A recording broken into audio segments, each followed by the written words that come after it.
So we're just back in the studio. I hope you like the green screen. We've green screened ourselves onto the roof with people sweeping and screaming outside and all that sort of stuff. Good effects. I hope you like the studio work. We're trying to make it as realistic as possible.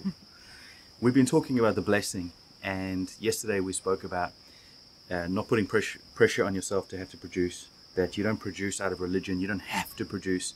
It's a pleasurable thing that you get out of relationship.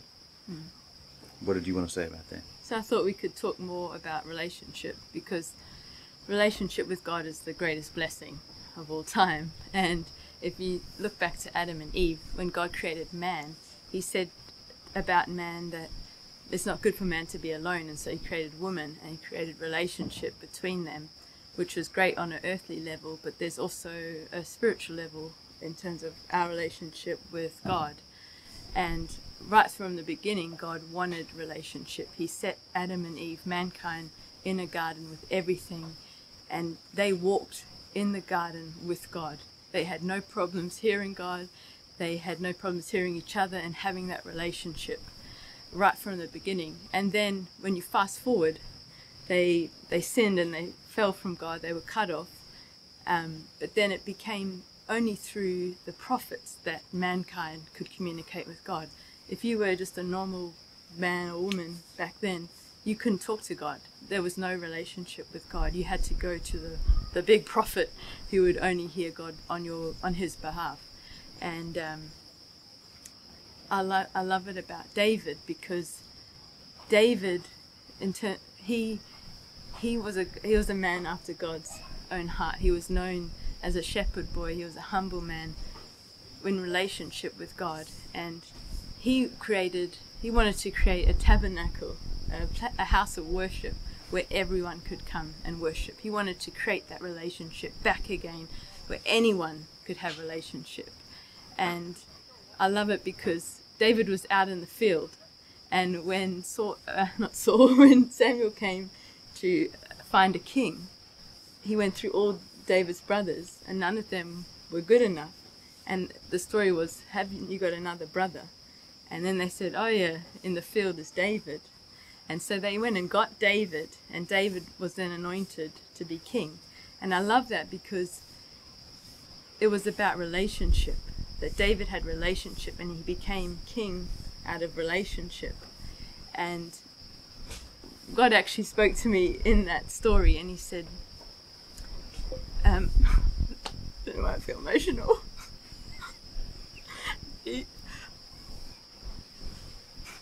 Because God's saying, I love you and I want relationship. It doesn't matter what you're going through.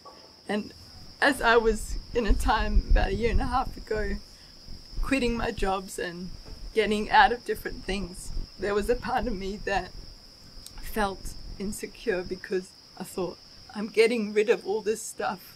What do I have left?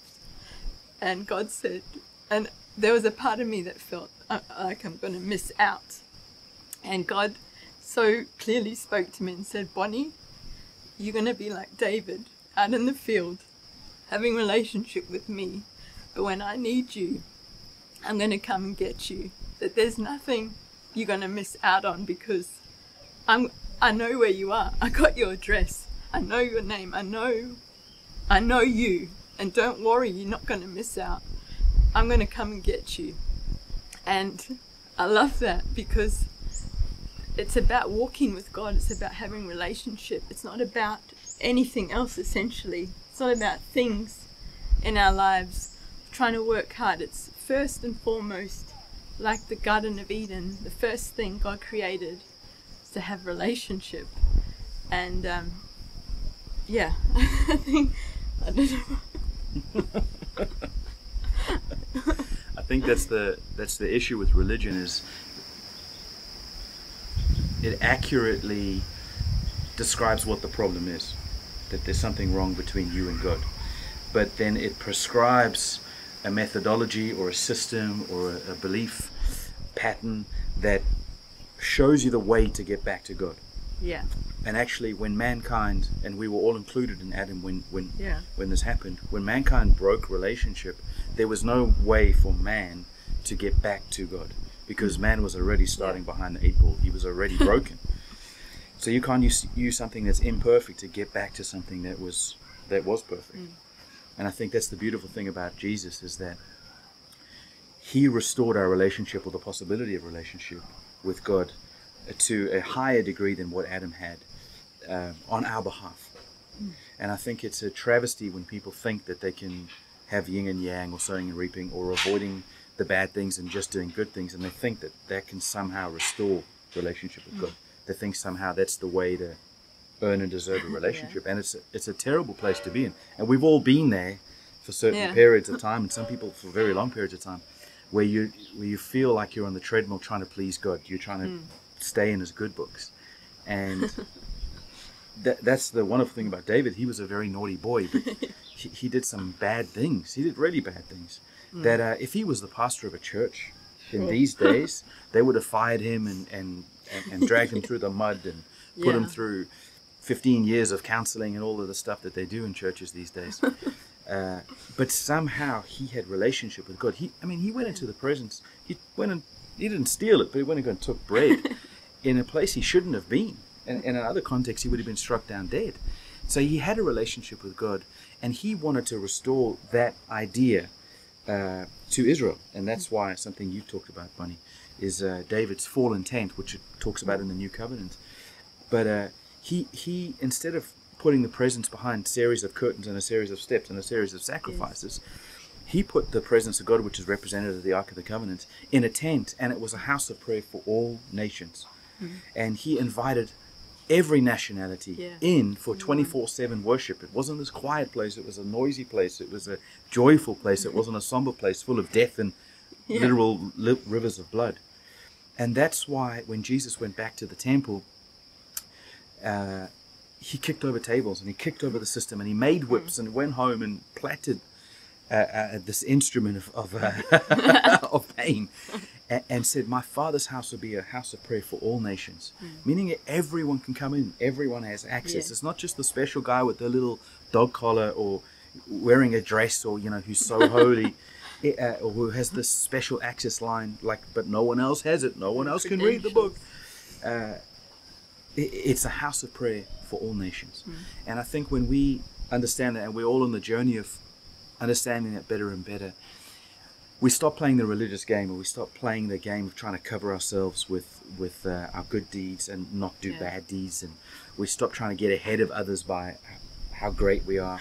And we stop using even the blessing. We're talking about the blessing. We even stop trying to use that as some sort of credential, some sort of credit card in some broken system that's imperfect. It'll never get you anywhere in God's system. It'll get you somewhere in man's system. It'll get you some sort of credibility. But in God's system, you can be as naughty as you like. And if you know how to get relationship and walk in relationship with him, just like David, he will live in an eternal, unbroken covenant with you. So I think that's the most amazing thing about Jesus, is that he brought us into that relationship. And that relationship's not based on any system. It's based on what he did. And it's by faith that we inherit. It's by faith that we enter. It's by faith that we walk and that we live. And that invites all sorts of life, all sorts of opportunities. And then the blessing is a fruit. It's not something you work towards. It's something that you have because you're so blessed. Yeah. And also, the Bible says that God looks at the heart, right? So God saying, David's a man after my heart. I mean, as Sean said, he was doing crazy things.